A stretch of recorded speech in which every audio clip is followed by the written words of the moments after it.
वहीं अजीत पवार ने campaign launch किया। पुणे और पिंपरी चिंचवाड़ नगर निगम चुनाव के लिए नया कैंपेन लॉन्च किया गया है। कैंपेन के जरिए बीजेपी की लोकल लीडरशिप पर निशाना है और बीजेपी पर करप्शन का आरोप लगाया है। अब देखिए, यहाँ पर लगातार रस्साकसी जो है वो देखी जा रही है। अजीत पवार ने निगम चुनाव के लिए अब एक नया कैंपेन लॉन्च किया है और इसी के साथ ये कैंपेन लॉन्च करते हुए पुणे और पिंपरी चिंचवाड़ के लोगों को, वोटर्स को यहाँ साधने की कोशिश की गई है। इनके लिए ये नया कैंपेन लॉन्च किया गया है। बीजेपी की लोकल लीडरशिप पर अब निशाना साधा जा रहा है और इसी के साथ यहाँ पर बीजेपी पर जो है गंभीर आरोप लगाते हुए यहाँ करप्शन को लेकर भी बात की गई है। करप्शन का आरोप जो है वो लगाया गया है।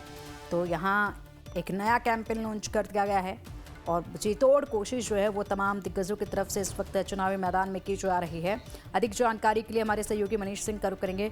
मनीष, अजीत पवार ने एक नया कैंपेन लॉन्च किया है। इस कैंपेन में क्या कुछ खास रहने वाला है, जरा विस्तार से जानकारी बताइएगा इस कैंपेन के बारे में। और इसी के साथ बीजेपी पर करप्शन का भी गंभीर आरोप लगाया है।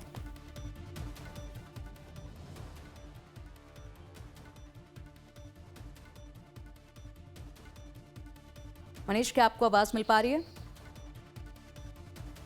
चलिए, हमारे सहयोगी मनीष का रुख करेंगे, लेकिन उससे पहले आपको एक बार फिर से बता देते हैं कि यहाँ पर एक नया कैंपेन लॉन्च किया गया है वोटर्स को साधने के लिए। और इसी के साथ इस नए कैंपेन के चलते दूसरे जो दल हैं उनके लिए ये खतरा बन गया है, क्योंकि इस कैंपेन के जरिए यहाँ पर वोटर्स तक पहुँचा जा रहा है और इसी के साथ वोटर्स को लुभाने के लिए यहाँ हर जीतोड़ कोशिश जो है वो अजीत पवार के खेमे की तरफ से की जा रही है।